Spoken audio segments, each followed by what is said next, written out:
Okay, so Geneva, tell the whole world who's Geneva, how she got started, where is she at, where has she been, and where does she want to go?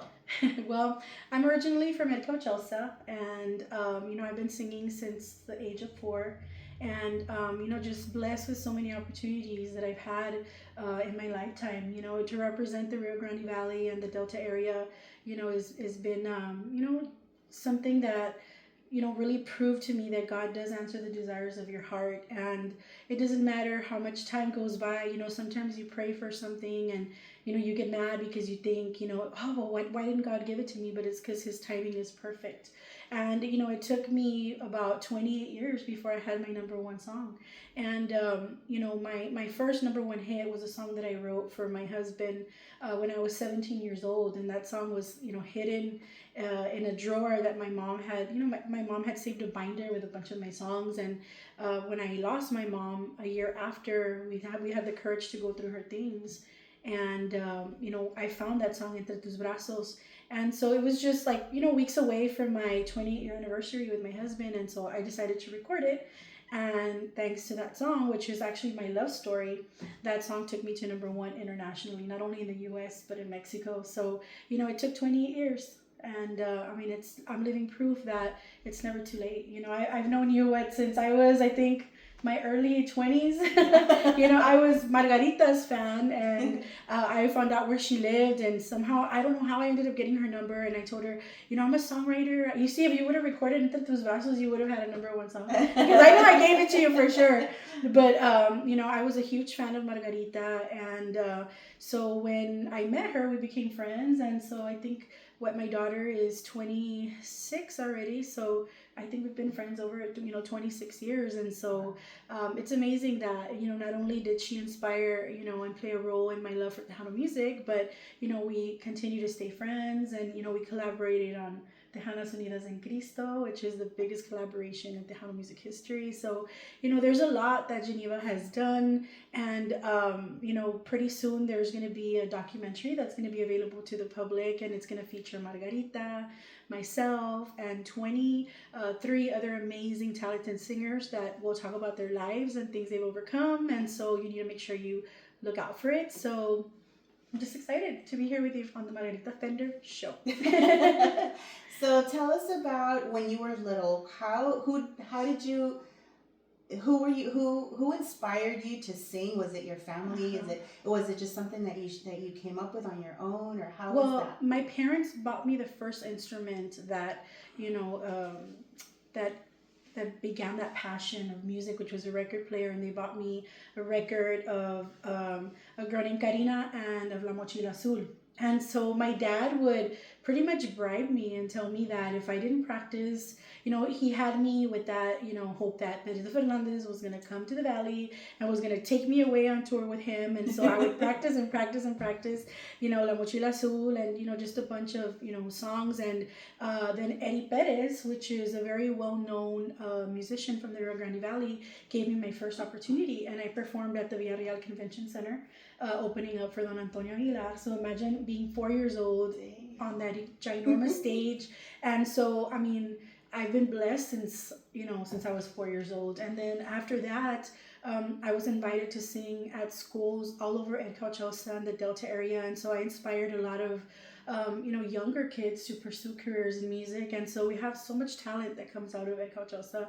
And so after that, I took a break for a while and then joined La Estudiantina with Mr. Benny Layton. And so at 16, I joined my first Tejano band. And so from there, it took off, and it's just, there's just so many amazing things that, God has blessed me with. And I'm just excited to share that with your audience. So tell us about, because there's a lot of singers out there that sing and perform. There's performers and there's singers, but you, in my eyes, you've always been an artist, because an artist writes a song. They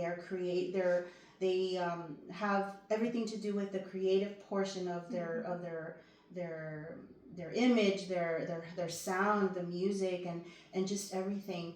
And so, what inspired you to start writing songs?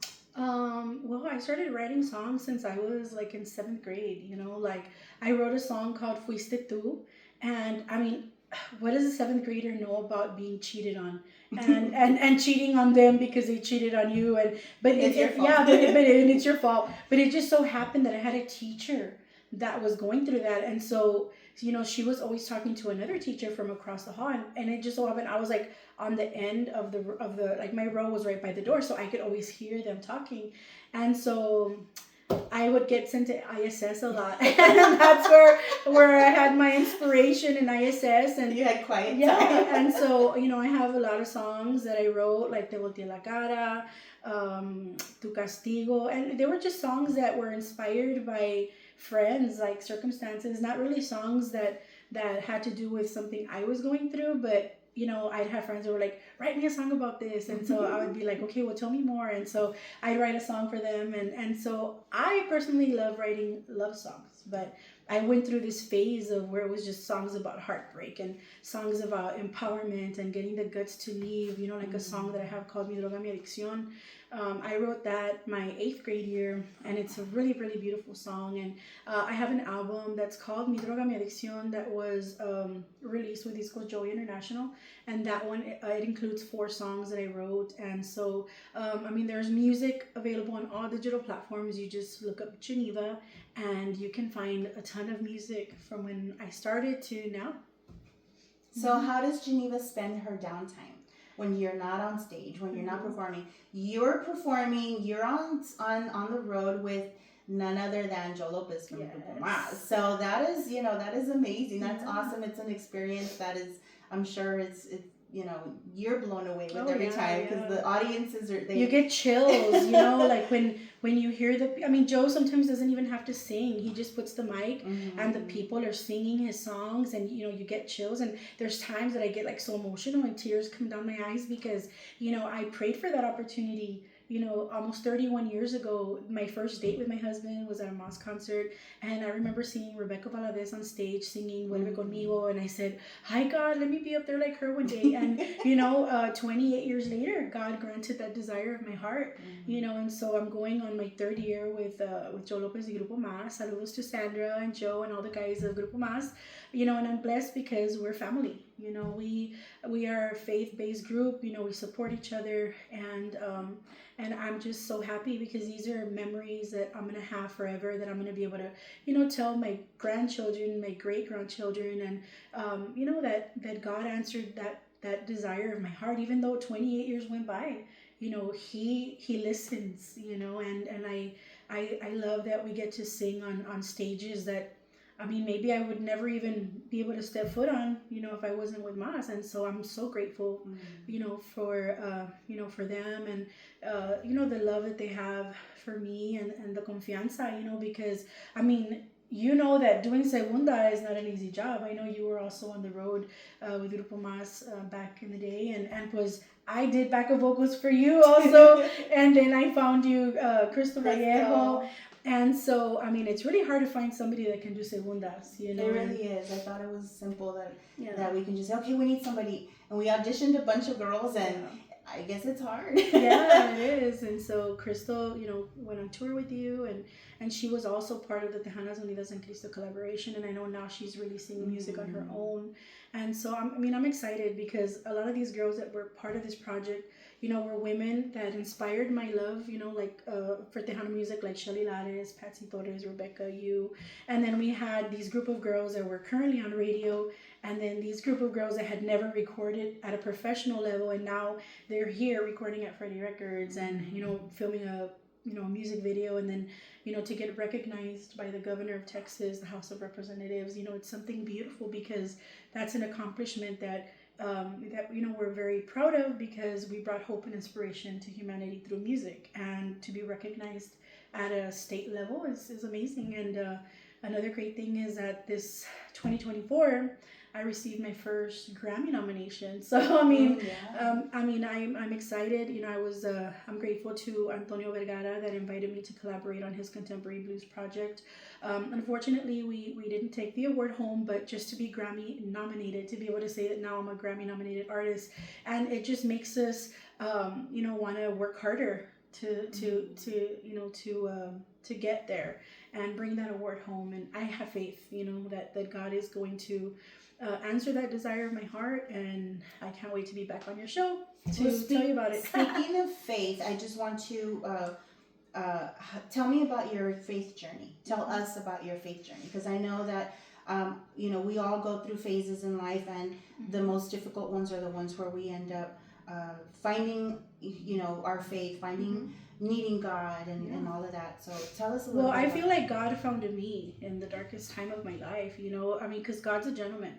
He's not gonna force you to seek Him and ask Him for help. You have to invite Him into your heart, into your home, into your life. And I went through a very dark time in my life when I lost my only brother. And I didn't talk to God for like a year, and you are a witness of that, because I remember talking to God about, talking to you about God, and you getting, going on the retreats. And so then when all this happens with my brother, and then you're trying to tell me, well, God did this, and I'm like, I don't want to hear it. I don't want to hear it. Remember? Yeah. And so He found His way back into my life, and unfortunately, I turned my back on Him. But He's a forgiving God, and I asked Him for forgiveness, and then I went through a phase of my life where I was going to church every day. I mean, not every day, 3 times a week, and then I lose my mom, and so it was kind of like, But at that moment, I knew, because I went back to the time when, when I rebelled against Him, when I lost my best friend and my brother, and I said, I don't want to feel that, anymore. I don't want to feel that emptiness. So, I overcame depression. I overcame a suicide attempt, and that's how the Tejanas Unidas en Cristo project came about. God healed me of depression, and so now it's been several years that I'm free of that. I had cancer at the age of 36, so it was just so many things that that I overcame, and it was only through God's grace and His love for me that I was able to to be here before you, a living testimony that God healed me, because the cancer that I had was found in women in their 70s. And so there was medical negligence. The doctor that had operated me had left, some of my organs inside, not knowing that I actually had malignant cancer. And so we ended up finding it a few months later, and I had to have surgery again. And if it wasn't for that doctor, I wouldn't be here, because he told me, because I kept telling him, something's wrong, I need you to check me again, because God would wake me up at night and just show me like visions. And so my oncologist was like, no, we already, we took out your uterus, you're fine. And I'm like, no, something's wrong. And so finally I convinced him to send me to get another ultrasound, and we found that I still had my cervix intact. And so when he operated me the following day, he came with pictures, and he says, you do what you got to do, because they were playing with your life. Because pretty much, if he wouldn't have listened to me, he said, I would have given you 2 months to live before the cancer would have spread all over your body. So God was watching me. He had my back, and so I have just so many stories of what He's done in my life. And more than anything, I'm blessed that I never had sisters, and I always tell you that, to me you're like my sister. And so I'm glad that I get to live all these things, and you be witness of. I mean, you knew everything I went through when I wanted to pursue a career, and I had somebody that would belittle me and tell me I was never going to make it. And so it kind of feels good to know that, I mean, even if it's local fame, or at least Texas fame, or US fame, or Mexico fame, Tejano fame, that because I didn't give up and I didn't let their words discourage me, I have so many things, so many accomplishments. And so I told you so. Yeah, so thank you so much for inviting me on the show, and I really hope that you that you're sitting at home, and you might be going through something, I invite you to invite God into your situation. He can fix anything if you just ask Him to to change your situation. You don't have to do it alone. And if you have a dream, whether it's be a nurse, be a singer, go back to school, do it, because the only thing you'll have is regret. And what better example would you be to your kids, to continue to pursue your dreams, and not know where it's going to take you, and then just be able to say, I didn't give up. And I pray that God answers all the desires of your heart. And I thank you, Margie, for this opportunity. And you're not alone. So thank you so much.